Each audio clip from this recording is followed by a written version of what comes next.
Salam jumpa dengan saya Admin A di channel Darah Biru Raja-Raja. Di video kali ini akan dibahas biografi Muhammad Tabrani Suryo Wicitro.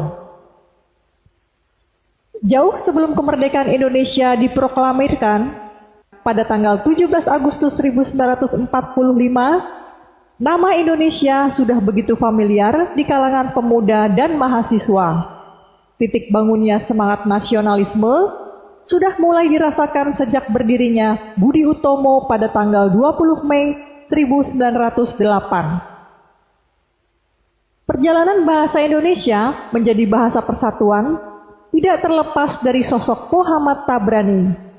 Selama ini, ia hanya dikenal sebagai tokoh jurnalistik Indonesia terkemuka dan tokoh pergerakan nasional. Sejarah lebih mencatat Muhammad Yamin, Sanusi Pane, dan Sultan Takdir Ali Syahbana bila menautkan dengan bahasa Indonesia. Untuk lebih jelasnya tentang Muhammad Yamin, bisa ditonton di video sebelumnya yang berjudul Silsilah dan Biografi Muhammad Yamin. Linknya saya taruh di deskripsi. Muhammad Tabrani adalah Bapak Bahasa Indonesia. Muhammad Tabrani merupakan seorang jurnalis, politikus, dan pejuang kemerdekaan Republik Indonesia asal Pamekasan, Madura, Jawa Timur. Muhammad Tabrani atau Muhammad Tabrani Suryo Wicitro lahir di Pamekasan, Madura pada tanggal 10 Oktober 1904. Muhammad Tabrani merupakan anak ketiga dari 9 bersaudara. Dari pasangan Raden Panji Suradi Suryo Wicitro dan Raden Ayu Siti Aminah. Raden Panji Suradi Suryo Wicitro adalah seorang pegawai pemerintah.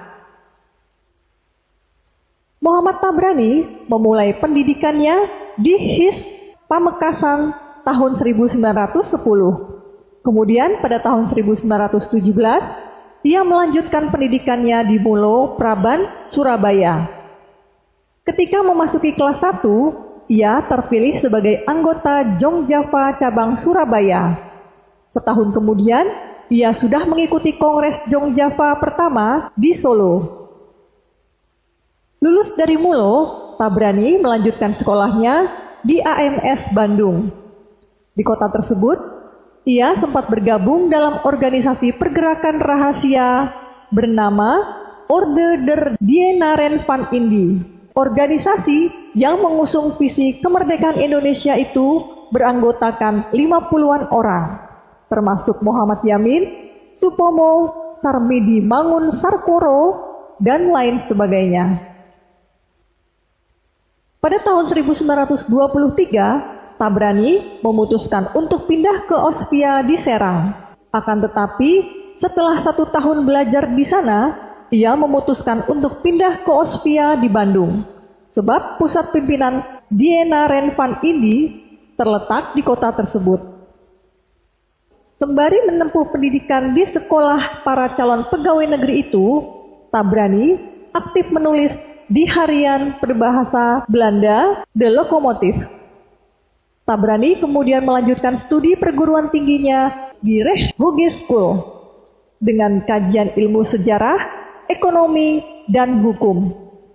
Sambil menjalani studinya, ia juga bekerja di Hindia Baru sejak Juli 1925 hingga 1926 di bawah pemimpin redaksi Agus Salim. Ketika Agus Salim keluar pada awal 1926 karena mendapat tugas partai, Tabrani kemudian diangkat sebagai pemimpin redaksi. Ketika bekerja di Hindia Baru, Muhammad Tabrani mengusulkan pertama kali penggunaan frase bahasa Indonesia. Pemikiran Tabrani tentang bahasa Indonesia secara jelas terpampang pada tulisannya dalam koran Hindia Baru yang dipimpinnya.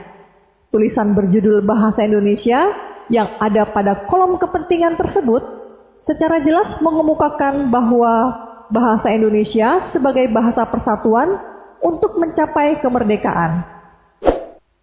pada edisi 11 Februari 1926, Muhammad Tabrani menulis, "Bangsa Indonesia belum ada, terbitkanlah bangsa Indonesia. Bahasa Indonesia belum ada, terbitkanlah bahasa Indonesia itu." Sebuah pemikiran yang berani yang diungkapkan seseorang yang hidup di wilayah yang sedang dijajah oleh bangsa asing, bangsa Belanda.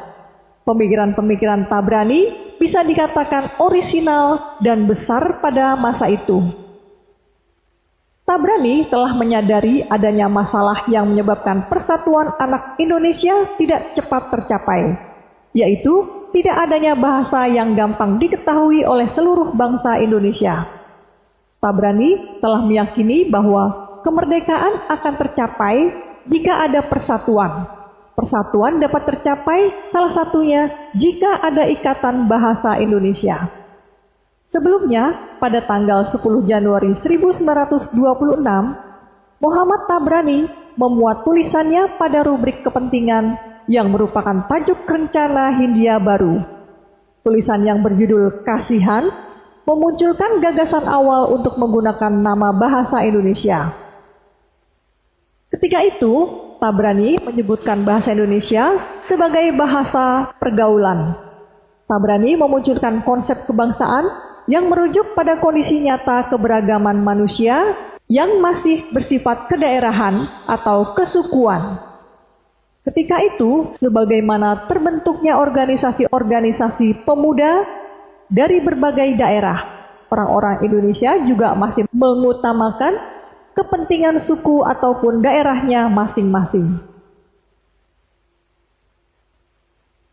Peran penting Tabrani terkait kelahiran bahasa Indonesia adalah saat diadakannya Kongres Pemuda pertama yang dilaksanakan pada tanggal 30 April sampai 2 Mei 1926 di Logester in Het Oosten, Loji Bintang Timur, Batavia. Sekarang di sekitaran Jalan Budi Utomo, Jakarta. Sebagai pemrakarsa, Tabrani yang mewakili Jong Java ditunjuk sebagai ketua panitia, dengan Jamaluddin Adinegoro, wakil Jong Sumatera Bon, sebagai sekretaris panitia. Sebagai ketua panitia, Tabrani membuka kongres tersebut. Dalam kata sambutannya, ia menekankan pentingnya bahasa persatuan untuk mengutarakan kebudayaan masa depan Indonesia. Salah satu bahasa yang memiliki modal menjadi bahasa persatuan adalah bahasa Melayu. Dalam kongres itu, ia ikut menjadi perumus putusan kongres bersama Muhammad Yamin dari Jong Sumatera Nenbon dan Sanusi Pane, wakil dari Jong Batak. Muhammad Yamin dan Sanusi Pane tidak hanya tokoh pergerakan, tetapi juga menguasai bahasa, sastra, sejarah, dan bidang lainnya. Sumpah Pemuda yang diikrarkan pada tanggal 28 Oktober 1928 yang kita kenal selama ini, konsepnya dirumuskan pada Kongres Pemuda pertama. Saat terakhir Kongres pertama akan berakhir, para perumus masih mempermasalahkan apakah akan menyebut bahasa persatuan bangsa Indonesia itu bahasa Melayu.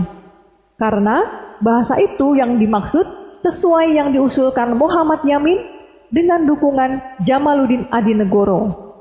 Untuk itu, konsep Sumpah Pemuda yang diusulkan Muhammad Yamin adalah butir pertama, kami putra dan putri Indonesia mengaku bertumpah darah yang satu, tanah air Indonesia. Butir kedua, kami, putra dan putri Indonesia, mengaku berbangsa yang satu, bangsa Indonesia. Butir ketiga, kami, putra dan putri Indonesia, menjunjung bahasa persatuan bahasa Melayu. Sedangkan Tabrani, dengan dukungan dari Sanusi Pane, menyetujui butir pertama dan kedua, tetapi menolak butir nomor 3. Tabrani berpendapat kalau tumpah darah dan bangsa disebut Indonesia, maka bahasa persatuannya harus disebut bahasa Indonesia dan bukan bahasa Melayu. Pada kesempatan itu, Muhammad Tabrani yang bertindak sebagai ketua Kongres mengatakan bahwa alasanmu Yamin betul dan kuat. Maklum lebih paham tentang bahasa daripada saya. Namun saya tetap pada pendirian. Nama bahasa persatuan hendaknya bukan bahasa Melayu, tetapi bahasa Indonesia. Kalau belum ada, harus dilahirkan melalui Kongres Pemuda Indonesia pertama ini. Atas perbedaan pendapat antara Yamin dan Tabrani tersebut, keputusan terakhir itu ditunda sampai dengan Kongres Pemuda Indonesia kedua pada tahun 1928. Pesan Kongres Pemuda pertama dititipkan kepada Muhammad Yamin dengan catatan penting bahwa nama bahasa Melayu diganti menjadi bahasa Indonesia. Kongres Pemuda kedua tanggal 27 sampai 28 Oktober 1928 tidak membicarakan usul Muhammad Yamin tersebut dalam rapat panitia, tetapi langsung membawanya dalam sidang umum dan kongres, dan dikukuhkan berupa Sumpah Pemuda. Jelas bagi kita bahwa bahasa persatuan itu adalah bahasa Melayu yang kemudian diberi nama baru menjadi bahasa Indonesia. Meskipun Tabrani tidak mengklaim bahwa arsitek bahasa persatuan adalah dirinya, berdasarkan itu, Harimurti Kridalaksana, linguis atau ahli bahasa dari Universitas Indonesia, dalam bukunya Masa-masa Awal Bahasa Indonesia tahun 2010, berpendapat bahwa tanggal 2 Mei 1926 adalah hari kelahiran bahasa Indonesia, yakni ketika Tabrani menyatakan bahwa bahasa bangsa Indonesia haruslah bahasa Indonesia, bukan bahasa Melayu. Setelah berhasil menyelenggarakan Kongres Pemuda pertama, Tabrani pun memutuskan untuk berangkat ke Belanda pada tanggal 13 Juli 1927. Namun, ia kecewa karena tidak menemukan perkuliahan sesuai minatnya, yakni bidang studi jurnalistik. Maka itu, ia memilih bekerja untuk harian The Telegraph, Rotterdam's Nieuwsblad, Het Volk, serta mengirim tulisan untuk media pers di tanah air. Ketika bertemu Profesor Dr. Emil de Vivat, pimpinan dari Deutsches Institut für Zeitungskunde, Institut Studi Surat Kabar di Jerman, Tabrani menerima saran agar menekuni bidang studi jurnalistik secara mandiri. Sang profesor mengarahkan Tabrani agar menggali sumber-sumber pustaka di berbagai perpustakaan Eropa seperti di Belanda, Inggris, Prancis, dan Jerman. De Vivat sekaligus menulis surat pengantar agar Tabrani bisa mengikuti perkuliahan dengan status pendengar di kampus-kampus Jerman, Inggris, dan Prancis. Agar Tabrani bisa memperoleh banyak pengalaman baru, De Vivat juga mendorong ia bekerja di Presa, pameran pers dunia selama Mei sampai Oktober 1928 di Keulen, Jerman. Saran-saran itu dilakoni oleh Tabrani. Kegiatan Tabrani di Eropa menjadi modal baginya untuk menulis sebuah buku bertema jurnalistik yang bertajuk Ons Wapen atau Senjata Kita. Buku yang terbit di Belanda pada tahun 1929 itu memuat ide Tabrani tentang jurnalisme sebagai alat perjuangan kemerdekaan. Sayangnya, peredaran buku ini diberangus oleh pemerintah Hindia Belanda. Setelah kembali ke Indonesia pada awal 1930-an, Tabrani melanjutkan aktivitasnya di dunia pers. Sejak tahun 1930 hingga 1932, Muhammad Tabrani menjadi pemimpin majalah Review Politik di Jakarta. Sewaktu menjabat sebagai pemimpin Review Politik, mengutip Seabad Pers Kebangsaan 1907 sampai 2007, pada tahun 2007, dia membentuk organisasi bernama Partai Rakyat Indonesia atau PRI pada tanggal 14 Desember 1930 yang melahirkan majalah Rakyat. Namun sayangnya PRI mendapat tantangan keras dari golongan pemuda mahasiswa karena dianggap kurang revolusioner. Setelah itu, pada tahun 1932 hingga 1936, ia menjadi pemimpin surat kabar sekolah kita di kampung halamannya di Pamekasan, Madura, Jawa Timur. Muhammad Tabrani bukan saja seorang jurnalis, melainkan juga merupakan pemerhati pendidikan rakyat. Muhammad Tabrani kerap mengajari beberapa murid pada malam hari.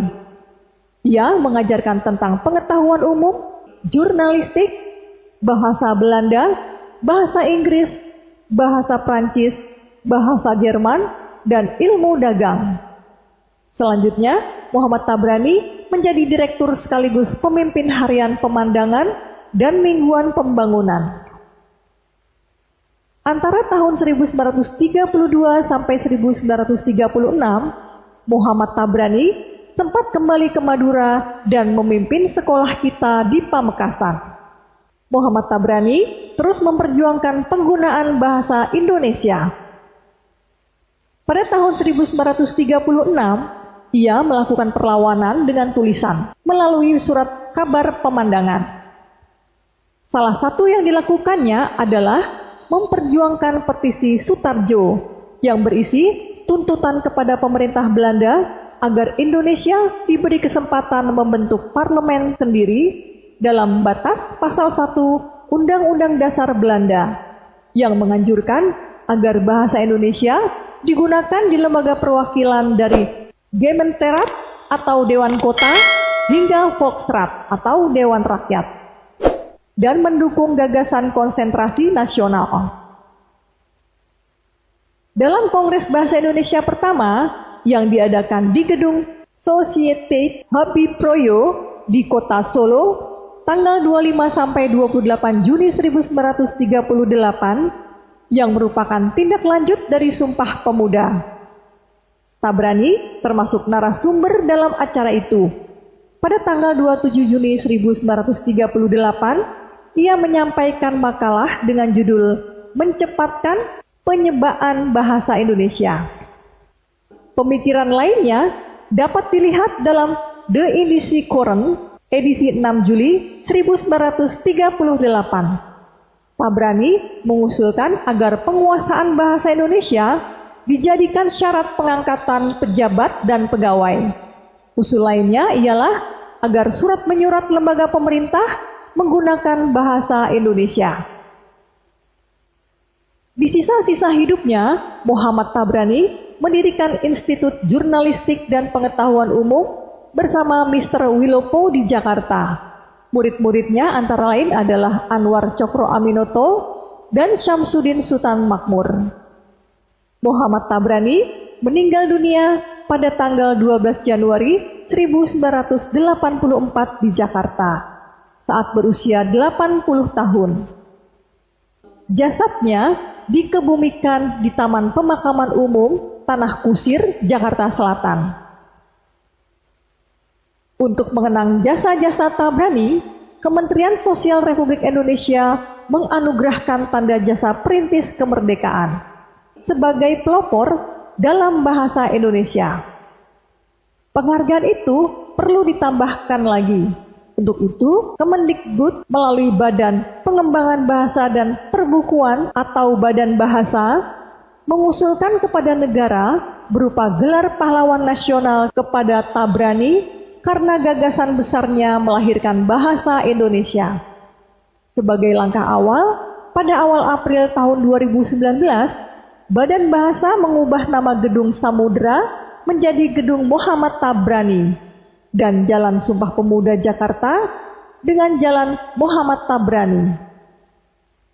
Pada Hari Pahlawan, tanggal 10 November 2023, Muhammad Tabrani mendapat gelar pahlawan nasional berdasarkan surat nomor R/ST/GT-0-11/2023. Pada Senin tanggal 20 November 2023 di Markas Besar UNESCO di Paris, Prancis, bahasa Indonesia telah menjadi bahasa resmi UNESCO atau Organisasi Pendidikan, Ilmu Pengetahuan, dan Kebudayaan Perserikatan Bangsa-Bangsa.